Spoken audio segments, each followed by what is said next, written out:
Ya, selamat malam. Kembali lagi bersama saya. Untuk kali ini kita akan lanjutkan pembahasan kita terkait tindak pidana pencucian uang. Kalau kemarin kita sudah membahas 3 pembahasan penting terkait pidana pencucian uang, untuk kali ini kita akan bahas 2 pembahasan penting berkaitan dengan tindak pidana pencucian uang. Jadi ini adalah pembahasan lanjutan. Yang pertama kita akan bahas tentang prinsip mengenali pengguna jasa atau biasa disebut sebagai know your customer. Nah, jadi dalam tindak pidana pencucian uang itu ada satu prinsip yang umum diberlakukan, dan prinsip ini tercantum di dalam Undang-Undang Nomor 8 Tahun 2010, khususnya di pasal 18, yaitu mengenai prinsip mengenali pengguna jasa. Dan prinsip ini diterapkan oleh pemberi jasa. Tujuannya adalah untuk secara umum adalah untuk menjadi sebuah kewajiban bagi pemberi jasa untuk mengidentifikasi serta memverifikasi identitas dari si pengguna jasanya gitu. Nah, tujuannya terlebih secara khusus adalah mencegah terjadinya upaya untuk mengaburkan atau mencuci uang terkait sebuah tindak pidana. Jadi uang-uang yang masuk di dalam transaksi itu harus diverifikasi dan dipastikan bahwa uang-uang tersebut terhindar dari suatu tindak pidana atau tindak kejahatan. Jadi si pengguna jasa punya kewajiban untuk melakukan sebuah upaya yang biasa disebut sebagai upaya pengenalan terhadap pengguna jasanya gitu. Jadi contohnya misalnya seorang lawyer itu punya klien, lalu kliennya tiba-tiba membayar 3 miliar untuk jasa pendampingan hukumnya.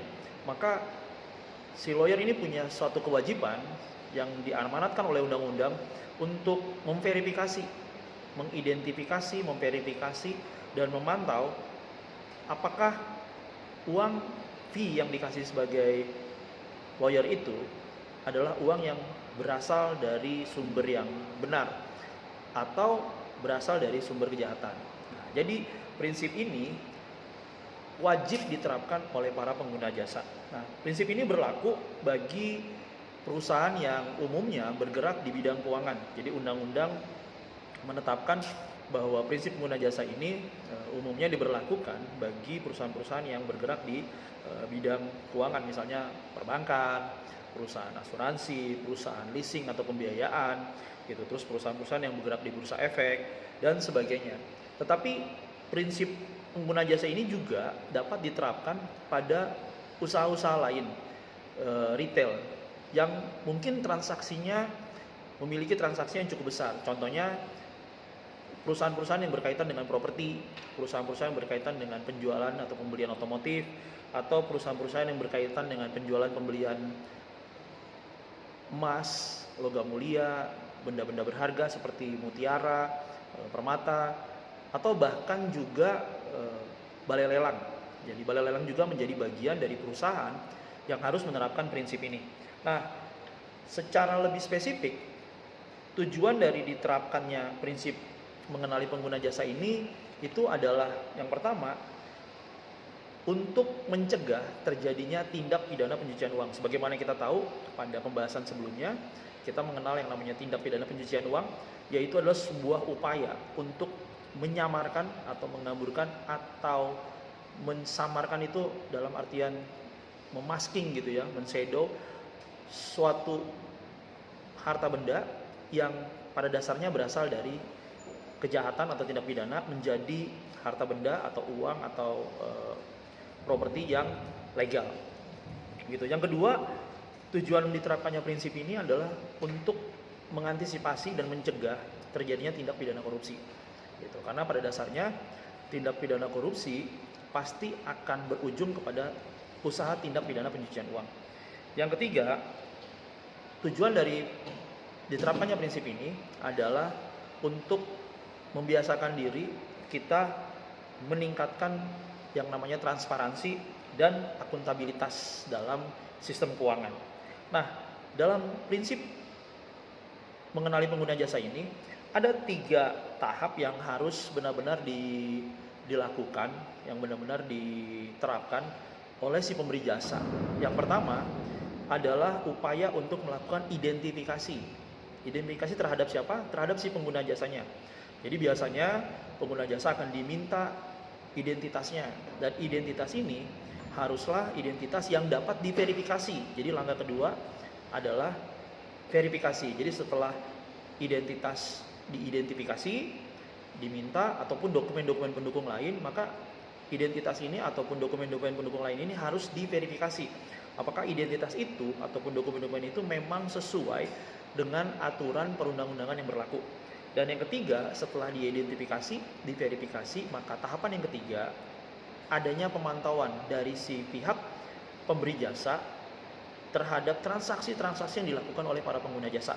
Gitu. Jadi si pemberi jasa ini punya kewajiban secara undang-undang maupun secara moral untuk mengidentifikasi, memverifikasi, dan juga untuk melakukan pemantauan transaksi dari si pengguna jasanya. Nah, jadi pada dasarnya prinsip mengenali pengguna jasa ini diterapkan dalam Undang-Undang Pemberantasan Tindak Pidana Pencucian Uang, bertujuan agar proses verifikasi, proses transaksi keuangan itu menjadi proses transaksi keuangan yang benar, sehingga terhindar dari upaya untuk melakukan proses pencucian uang ataupun proses transaksi keuangan yang melibatkan tindak pidana atau tindak kejahatan di dalamnya.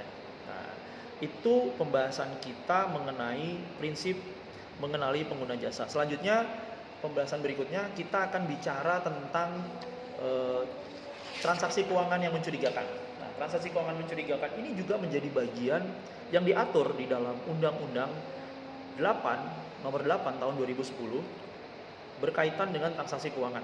Nah, menurut pasal 1 angka 3 di dalam Undang-Undang Nomor 8 Tahun 2010 berkait pencegahan dan pemberantasan tindak pidana pencucian uang, yang disebut dengan transaksi itu adalah sebuah kegiatan yang menimbulkan hak dan atau kewajiban atau menyebabkan timbulnya hubungan hukum antara dua orang atau dua pihak ataupun lebih gitu. Jadi transaksi itu adalah hubungan yang menimbulkan atau kegiatan yang menimbulkan hak dan kewajiban dan menimbulkan hubungan hukum di dalamnya antara dua orang atau lebih. Itulah yang disebut dengan transaksi.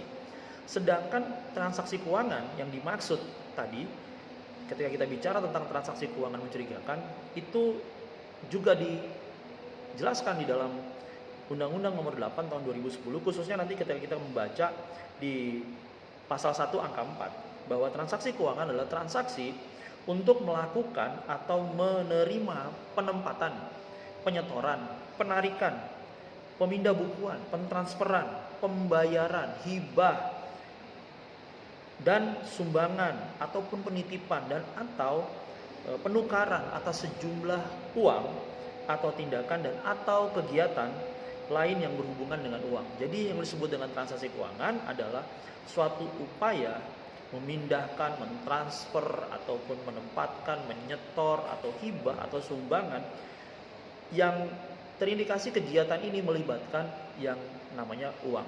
Nah, itulah yang disebut dengan transaksi keuangan. Lalu ketika kita sudah mengetahui apa itu transaksi dan apa itu transaksi keuangan, lalu ketika kita berbicara tentang transaksi keuangan mencurigakan, apakah yang disebut dengan transaksi keuangan mencurigakan itu? Nah, ini menariknya nih, pada pasal 1 angka 5 Undang-Undang Nomor 8 Tahun 2010 terkait dengan pencegahan dan pemberantasan tindak pidana pencucian uang, transaksi keuangan mencurigakan itu setidak-tidaknya itu dijelaskan di dalam 4 penjelasan, yaitu yang pertama, transaksi keuangan yang mencurigakan itu adalah transaksi keuangan yang menyimpang dari profil atau karakteristik atau kebiasaan transaksi dari pengguna jasa yang bersangkutan. Nah, apa maksudnya menyimpang dari profil, karakteristik atau kebiasaan? Jadi begini, ambil contoh, misalnya si A adalah seorang pedagang dengan transaksi, atau ada seorang pegawai lah ya, kita katakan pegawai, adalah seorang pegawai dengan gaji bulanan rutin dia terima itu sebesar 10 juta. Lalu dari 10 juta itu dia biasa umum menabung sebulan itu 2 juta saja gitu. 2 juta setiap bulan. Lalu tiba-tiba di suatu waktu tertentu, tiba-tiba dia menerima transferan 300 juta. Dan ini di luar dari kebiasaannya, di luar dari profilnya dia, di luar dari karakteristiknya dia. Atau tiba-tiba dia melakukan pembelian, gitu, pembelian. Jadi tadi kan transaksi keuangan itu kan berkaitan bukan hanya menerima penyetoran, tapi juga melakukan penarikan atau penyetoran gitu ya, atau pemindah-bukuan. Jadi bisa saja dia bukan sekedar menerima tapi juga melakukan pembelian. Nah, pembelian ini misalnya tiba-tiba dia membeli mobil mewah seharga 1 miliar, padahal penghasilannya hanya 10 juta dan kebiasaannya hanya bisa menyisihkan 1 juta per bulan. Nah, ini kan menyimpang dari profil atau karakteristik atau kebiasaan. Maka patut diduga ini sebagai transaksi keuangan yang mencurigakan. Bukan berarti ketika ditempatkan sebagai transaksi keuangan mencurigakan, maka sudah terbukti ada tindak pidana di sana. Tetapi dengan menempatkan ini sebagai transaksi keuangan mencurigakan, maka perlu ditelusuri apakah benar transaksi ini. Karena bisa saja mungkin si A ini dapat warisan dari orang tuanya, meninggal dapat warisan, lalu tiba-tiba warisan itu langsung dibelikan mobil mewah. Itu bisa dibelikan. Tapi dengan menempatkan ini sebagai, memantau ini sebagai transaksi keuangan mencurigakan, maka akan ditelusuri kebenaran apakah keuangan ini atau transaksi ini masuk di dalam transaksi yang menyebabkan atau berasal dari tindak pidana atau tindak kejahatan. Nah, itu yang pertama. Yang kedua, transaksi keuangan mencurigakan itu adalah transaksi keuangan yang oleh pengguna jasa yang patut diduga dilakukan dengan tujuan untuk menghindari pelaporan. Pelaporan apa? Pelaporan transaksi yang bersangkutan yang wajib dilakukan oleh pihak pelapor. Contohnya, transaksi ini menghindari pelaporan pajak. Ya, itu biasa umum dilakukan. Maka transaksi ini perlu dicurigai. Apakah transaksi ini terkait dengan upaya penghindaran pelaporan pajak? Ketika ada tiba-tiba transaksi pemindah bukuan besar-besaran dari seseorang, misal dari CA, tujuannya untuk menghindari pajak, maka proses pemindahan ini perlu dicermati dan perlu dimasukkan kategori sebagai transaksi keuangan yang mencurigakan. Dan yang ketiga, transaksi keuangan mencurigakan itulah transaksi keuangan yang dilakukan atau batal dilakukan dengan menggunakan harta kekayaan yang diduga berasal dari tindak kejahatan atau tindak pidana, gitu. Jadi ketika seseorang yang mungkin misalnya dia itu kita tahu pekerjaannya sebagai seorang pegawai negeri, nah, tiba-tiba membeli rumah mewah. Nah, seperti tadi saya bilang, ketika terjadi transaksi besar di luar dari kebiasaan, di luar dari profilnya seorang pegawai negeri yang gajinya terukur, yang gajinya bisa dibaca, bisa ditelisik, bisa ditelusuri, lalu tiba-tiba melakukan transaksi yang luar biasa, maka patut dicurigai apakah ini transaksi yang memang dilakukan secara sah, umum, seperti tadi bisa mendapatkan warisan, atau ada kemungkinan terindikasi bahwa transaksi ini dilakukan karena menutupi sesuatu. Misalnya si pegawai negeri ini melakukan korupsi, jadi berasal dari suatu tindak kejahatan atau tindak pidana. Dan yang keempat, yang menjadi disebut sebagai transaksi keuangan mencurigakan itu, yang keempat adalah sebuah transaksi keuangan yang diminta oleh PPATK untuk dilaporkan oleh pihak pelapor karena melibatkan harta kekayaan yang diduga dari tindak pidana kejahatan. Jadi yang disebut dengan transaksi keuangan ketika bukan cuma sekedar pemberi jasa melaporkan, tetapi PPATK sudah mensoroti dan sudah menempatkan, memplotting, atau istilahnya itu memata-matai transaksi ini adalah mencurigakan karena tadi tidak sesuai dengan profil, besar kemungkinan, atau tiba-tiba ada transaksi besar-besaran yang tiba-tiba mendadak gitu. Nah, biasanya dilakukan atau digunakan tuh seperti contohnya misalnya orang-orang itu yang punya rekening banyak gitu ya. Ada satu orang yang mungkin si A punya rekening banyak di satu bank, lalu terjadi proses pemindahan pembukuan yang cukup drastis, cukup besar dari si A, lalu memindah-mindahkan rekeningnya. Nah, itu juga sebuah indikasi untuk PPATK mencurigai adanya transaksi keuangan yang mencurigakan gitu. Jadi hal ini kita sudah membahas dua pembahasan yang cukup penting terkait dengan tindak pidana pencucian uang, yaitu yang pertama berkaitan dengan prinsip untuk mengenali pengguna jasa yang wajib diterapkan bagi para pemberi jasa, khususnya mereka-mereka yang bergerak di dunia perbankan ataupun di dunia retail yang umumnya melakukan transaksi dengan jumlah uang yang cukup besar gitu. Dan yang kedua, kita sudah belajar tentang transaksi keuangan mencurigakan, di mana transaksi keuangan mencurigakan ini adalah sebuah transaksi yang di luar dari profil atau kebiasaan ataupun karakteristik dari si pengguna jasa dalam kebiasaannya melakukan transaksi keuangan. Nah, PPATK sendiri sudah membuat sebuah kebijakan atau pemerintah sendiri sudah membuat kebijakan bahwa ketika ada transaksi di atas 100 juta, umumnya si pengguna jasa wajib untuk melaporkan transaksi tersebut ke PPATK agar ditelusuri apakah transaksi ini termasuk ke dalam transaksi keuangan mencurigakan atau tidak. Nah, malam hari ini demikian penjelasan dari saya. Semoga jadi sebuah pencerahan buat kita agar semakin lebih memahami lagi tentang terkait tindak pidana pencucian uang. Sampai jumpa di pembahasan berikutnya.